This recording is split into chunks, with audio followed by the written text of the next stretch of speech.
Every prescription tells a story.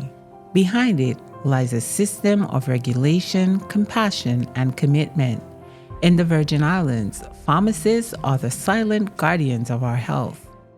The British Virgin Islands, along with every other country in the globe, has to follow the International Narcotic Control Board standards, policies, rules, and regulations in order to access narcotics and psychotropic substances or pharmaceuticals to come in country for purposes of treatment or research. I think when individuals think of the pharmacists, they think of the traditional pharmacists that are in the retail setting that counsel the patients, dispense the medications, prepare their tablets. But the clinical pharmacists, we're that step before you get to the retail setting.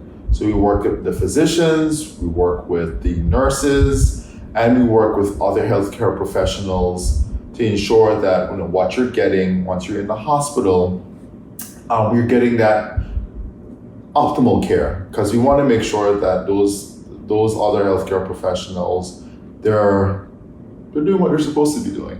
We want to make sure that the drugs that you're getting is at the right dose, right time, and for your best possible care in the hospital. Medicines save lives, but they can also be dangerous in the wrong hands. Pharmacists protect us from harm by ensuring what we consume is safe, effective, and trusted. The big thing is counterfeit medications can harm and counterfeit medications can kill. Now, a counterfeit medication, or what we call them now falsified medication, is a medication that is being promoted as the accepted, the innovator medication. And however, counterfeit medications are not made with the correct active ingredient.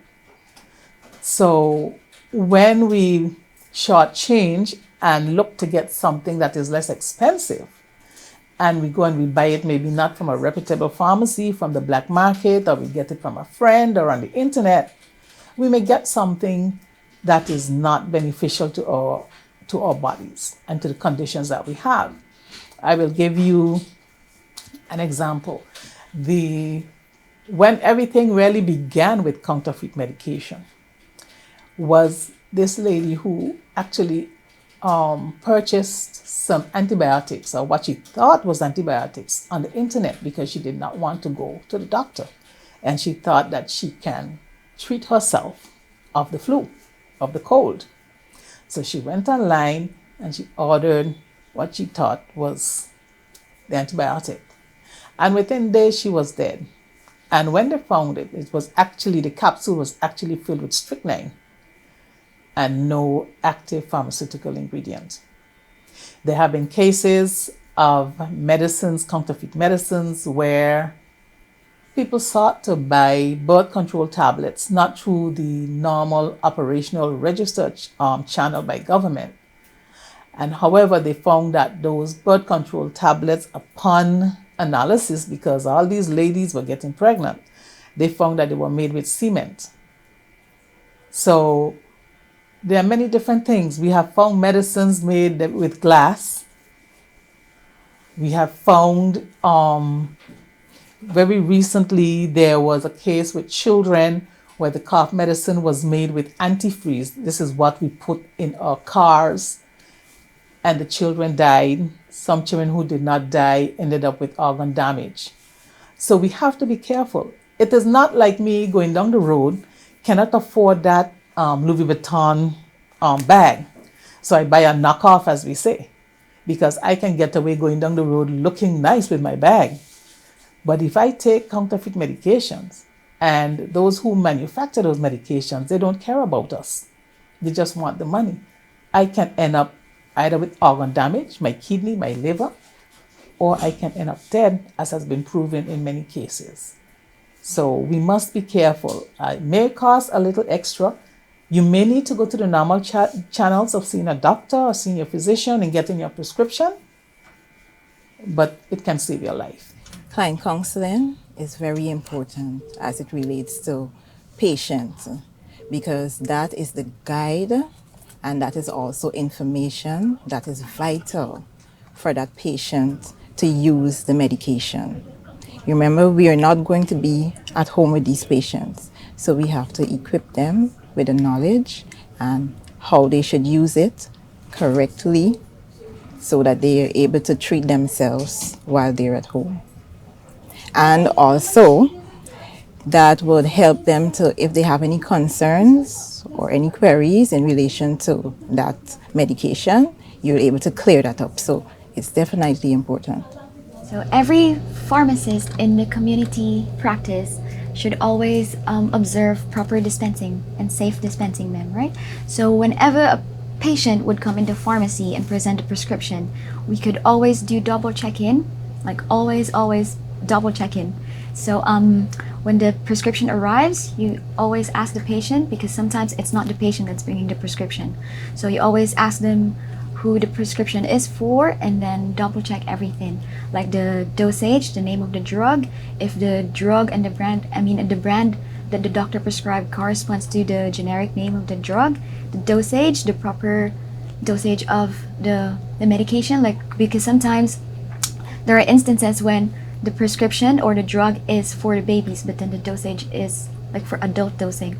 So you always have to check that, because patients don't know, or they don't really know what it is that they're taking. So they always are reliant to us pharmacists. And then, so after you double check everything, you have to prepare just to make sure that you have what the prescription is in. And then you double check again before dispensing it to the patient. From hurricanes to pandemics, the journey of medicine to our shores is never simple. Pharmacists fight daily battles to keep life saving drugs on the shelves. If something is urgent, we have to say, okay, well, we can get it at this supplier faster, but it might be a tad more pricey. But if something is urgent and time is of the essence, we have to go for the more pricey one, because this is medicine and people's lives that we're dealing with. So we can't look at pricing all the time. We have issues with regards to financing. Sometimes you may have a order that you need to get from a supplier. They might take the order from you, but because you have some credit issues, you might not be able to get the supplies as you should. We have issues with regards to suppliers taking the requisition, because they would take the request and then sometimes they don't have or be not able to supply according to what is needed.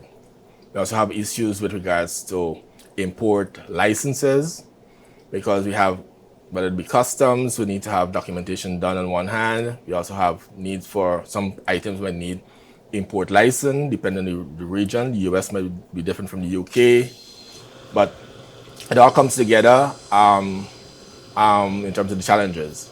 We also have challenges with regards to supply chain issues, with regards to whether it be like with regards to PPS, we have issues with regards to freight sometimes, where in the past you might agree to one particular price based on one particular value, but in recent times freight has been changing.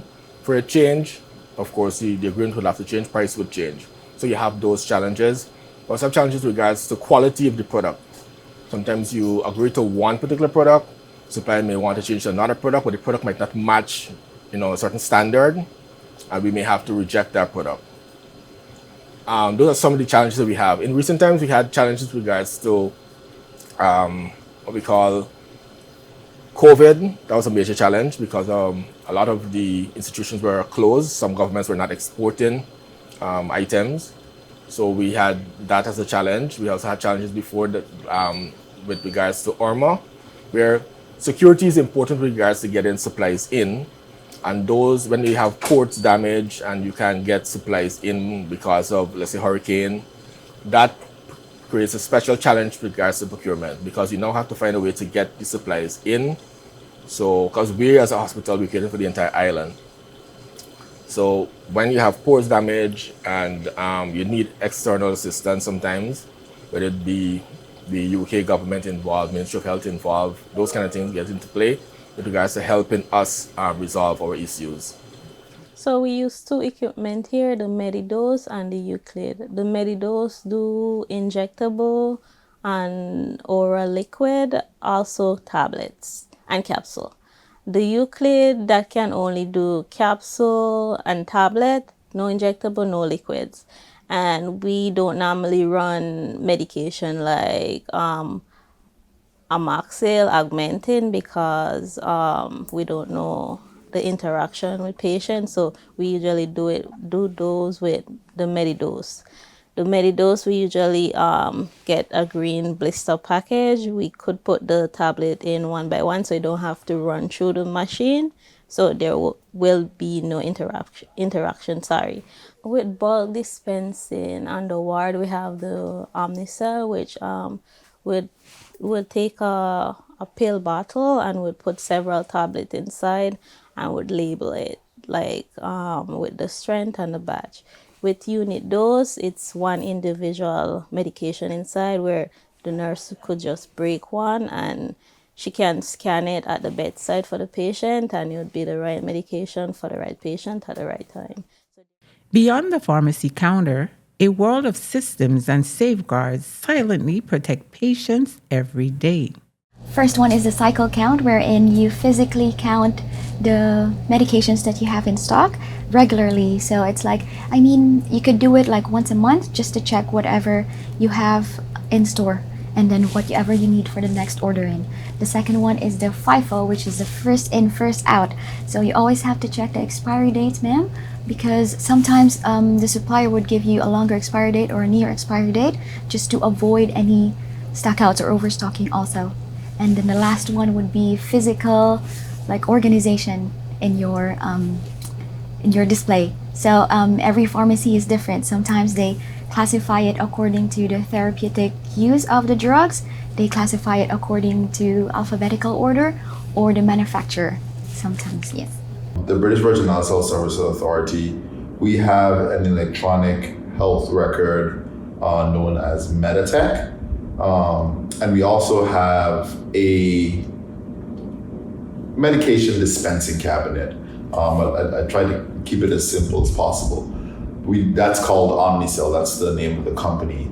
So those two systems, they interact with each other. So once the doctor places an order, it crosses in the background automatically to this medication cabinet and the nurse would know, hey, well, this is what John Smith needs to get today at this time and this place.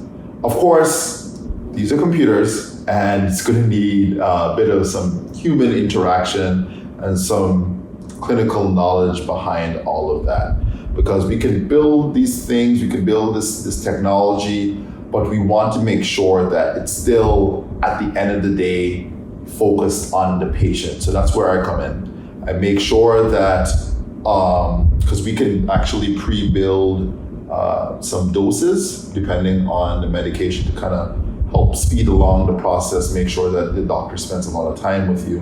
But sometimes we may need to make an adjustment. So that's where I come in. I make sure that everything that's in the system is up to scratch and it's serving your needs. And I also make sure that the Omnicell that I mentioned before, that it's also functioning in the way that it needs to, because these things obviously sometimes may need a bit of TLC. And that's where I jump in to make sure that what we have in the system is working as efficiently as possible for the patient. At its heart, pharmacy is about people, the conversations, the advice, the trust. My favorite part about being a pharmacist is the counseling aspect of pharmacy. I love speaking to the patient and I love interacting with the patient. Yes, there is where you kind of build a friendship and a relationship with those persons. I will go to the end of the earth to ensure that person get their medication and in a timely manner. I don't care who I have to beat up or walk over. I have to get that medication for that person. So we're actually known for special orders and people coming to, because as soon as somebody comes in with a special order, the first thing I ask, how urgent is it? You know, sometimes it's not very urgent. They come in with, and they have maybe a multiplier more. Sometimes they have one tablet remaining, and oh my goodness, the pressure is on. But it's the most rewarding thing, yeah. See, where a lot of people, they would come into the institution, they would have they get assistance from the doctors, they get assistance from the nurses, but there's no reference to pharmacy or pharmacists. Why? Because they don't see us. But we're in the background because every surgery that you have, they needed meds for recovery, which pharmacists. Every sickness that you have would need some kind of meds. And if the doctor write a prescription, they could be the best doctor, could be the best at whatever they're doing. When they write a script, if we don't have the meds to provide for you, it doesn't work for you. So in that sense, we're able to help people recover, help people live a healthier life, a better life, whether it be from diabetes to common flu. We are there in the picture helping. And that's what I like about being a pharmacist. Helping patients and make sure they feel better. And it's really nice to know, it's really rewarding actually to know that, oh, this person's been so sick and now they're feeling good. And sometimes people would come and say to me, oh, you know, I really feel good. You remember, you filled my prescription, I'm feeling so much better. I have no idea, but I'm so happy for you that you're feeling better, you know. I really like procurement, sourcing medication for patients. Sometimes you see patient come, they really need a medication, and you make a call to the supplier.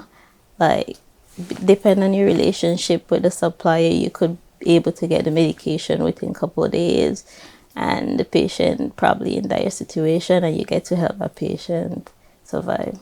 It's a good feeling. Even sometimes you see bike accident, it's a medication that we don't normally bring. We have to source that medication right away, and we're able to get a medication for the patient so the patient could be able to survive. The nicest thing, or for me, like the most fulfilling thing about being a pharmacist is to be able to educate the patients, ma'am, because sometimes they don't really know or they don't have a broad knowledge in how to take their medications or what their medication is about. So just the thought of being able to help in your little way is very fulfilling for me. We're a good bridge. Like I like to call myself a bridge between multiple disciplines because we're always in the room no matter what it is. If it's a nursing issue or a doctor issue or a patient issue, we're always in the room. And sometimes like we're all the only healthcare professional that a patient may see. And I do think I like being that glue or that conduit for individuals to have those discussions, because I find that sometimes we have a breakdown in communication, and we help as pharmacists to kind of keep that cohesion together, and ultimately leads to good outcomes for the patients because we get an opportunity to kind of see what we developed. Was for me when I saw what I developed in the hospital, it leading to positive outcomes for the patients. It puts a smile on my face. That's the best thing that I can say. So there's no one specific thing that I like about being a pharmacist. It's a host of things. Just being that well-rounded individual, not to say that the other healthcare professionals are not well-rounded, but just being in the room where that I can be impactful in multiple settings. Pharmacy is not just about dispensing drugs. It is about protecting lives, innovating with technology, and inspiring the next generation. I do think in the context of the British Virgin Islands, I would like to see a lot more of the young people get into the field of pharmacy and focus on, honing their skills, making sure that they have a focus. Because I know a lot of individuals may just see this one aspect of pharmacy as, the retail pharmacy, which, by the way, I love my retail pharmacists. They make my job easier once the patient leaves the hospital.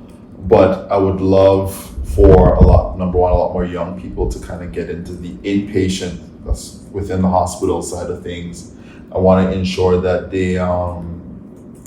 there's a lot more bedside counseling, because I find that we're not that involved. We could be a bit more involved, let me say that. A bit more involved with the counseling of the patient when they get discharged from the hospital. We could do a bit more in terms of just being interactive with the patients within their hospital stay, and even when they leave. Of course, I mean, one of the other aspects that I forgot to mention earlier was that another aspect of my role as a clinical pharmacist is that I am responsible, or I assist on certain panels to develop drug treatment policies for the country and sometimes even the Caribbean. I would love for individuals to be a bit more involved in that,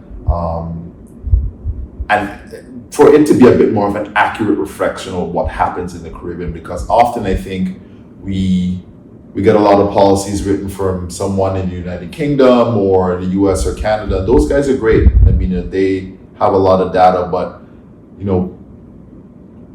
we got to think about what is important for us in the Caribbean, what is important for us in the British Virgin Islands. How can I tailor it to those individuals? So having a lot more pharmacists kind of getting some specialized training, whether it be in antimicrobial stewardship, which is making sure that we prescribe antibiotics appropriately, whether it's anticoagulant drug monitoring, which is we monitor the blood thinners, getting to those specialized areas of clinical pharmacy or just pharmacy in general. I would love to see that expanded a bit more in the region and in the country. Pharmacovigilance. Pharmacovigilance is right now the bread and butter of pharmacy practice, because pharmacovigilance is making sure that the medicines that we get, the medicines that we consume, are effective, therapeutic, and they are safe. Now, I will say that medicines that we take are foreign substances that we put in our bodies. So there are times where we might have what we call an adverse reaction, an adverse drug reaction, adverse medicine reaction. So we take the medicine to get better. However, a problem developed because we took the medicine. We got antibiotic, we got a rash, we got the diarrhea. We are taking medicine to control our blood pressure, but we may get dizziness as a side effect, adverse event. These are things that are reportable and should be reported. Now, there are some adverse events that we may not see because the medicine might affect one of our organs, such as a kidney or our liver. But we may not see it. But however, we may develop symptoms. We find that we are going to the bathroom too often. We find that we are too tired and we go to the doctor and we get a blood test, and then it tells us that maybe we had a bit of anemia going on because of that. I know one time there's a medicine that the lady was to take. She took antibiotics because she was sick, but however, one of the side effects was that the medicine affected the platelets in her blood. And she was also scheduled to undergo an operation. She went to the doctor, they took a blood test, and they found that yes, indeed, the platelets were below level. So if she had unfortunately at that time undergone surgery, it would have been difficult to stop any bleeding because she did not have the amount of platelets that were required. Now that is an adverse reaction of that medicine. So what happens is there is a form that can be filled out with that.